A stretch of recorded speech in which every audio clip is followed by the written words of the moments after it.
مرد کے لیے عورت کے اندر کشش ہے، عورت کے جسم میں کشش ہے، اور عورت کسی بھی حال میں ہو، کسی بھی عمر میں ہو، کسی بھی کیفیت میں ہو، امیر ہو، غریب ہو، بنی ٹھنی ہوئی ہو یا نہ ہو، مرد کی فطرت ایسے ہے، مرد کی بناوٹ ایسے ہے، ڈھانچہ ایسے ہے مرد کا کہ عورت ہر صورت میں مرد کے لیے پرکشش ہے، لیکن مرد ہر صورت میں نہیں ہے پرکشش عورت کے لیے۔ جس طرح مرد کی ساری دلچسپی عورت میں ہے، آپ نے سڑکوں پہ دیکھا ہوگا، بارہا دیکھا ہوگا، خود تجربہ بھی کیا ہوگا، دوسروں کو بھی دیکھا ہوگا کہ اگر ایک عورت بے حجاب گزر رہی ہو تو سارے مرد اس کو دیکھتے ہیں، جماعت کے ساتھ نیت کر کے باقاعدہ اس کو نگاہ کریں گے۔ اتنے ہی مرد بھی مارکیٹ میں، بازار میں گھوم رہے ہیں،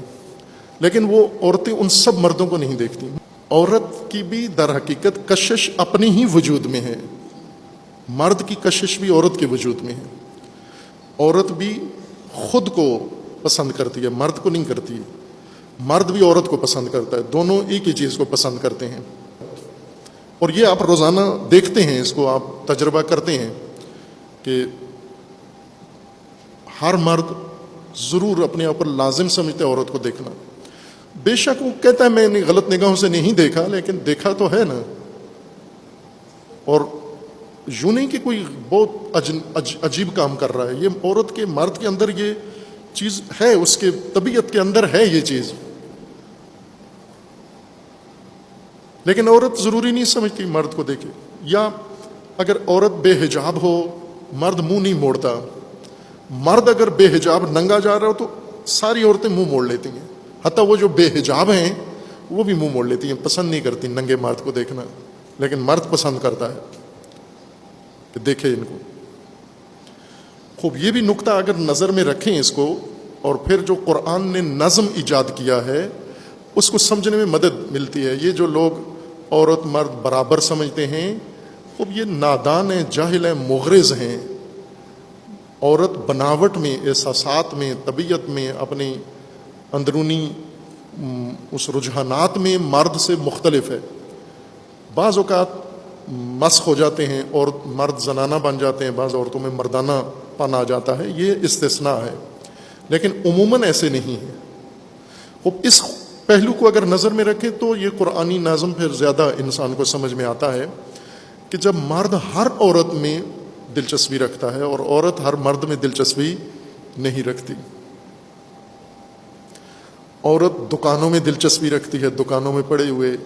سامان میں دلچسپی رکھتی ہے، دکاندار میں ذرا دلچسپی نہیں رکھتی، گاڑی میں دلچسپی رکھتی ہے، ڈرائیور کو بالکل نظر انداز کرتی ہے، ڈرائیور اس کو بالکل اچھا نہیں لگتا، گاڑی بہت اچھی لگتی ہے، لیکن چونکہ اس مالک یہ ہے تو لہٰذا یہ مرد خوش نہ ہو کہ عورت اس کی طرف توجہ کر رہی ہے، یہ اس گاڑی کی وجہ سے ہے، گاڑی کا احترام ہے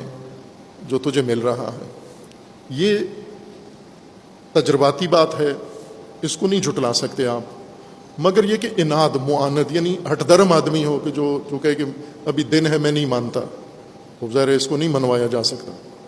چمگادڑ کو نہیں منوایا جا سکتا کہ ابھی دن ہے، ابھی سورج ہے، ابھی روشنی ہے، تو تھکنے کی ضرورت بھی نہیں ہے۔ رسول اللہ کو بھی اللہ نے فرمایا تھا کہ چھوڑ دو، سواء علیہم انذرتہم ام لم تنذرہم لا یؤمنون، ختم اللہ علی قلوبہم۔ اناد اور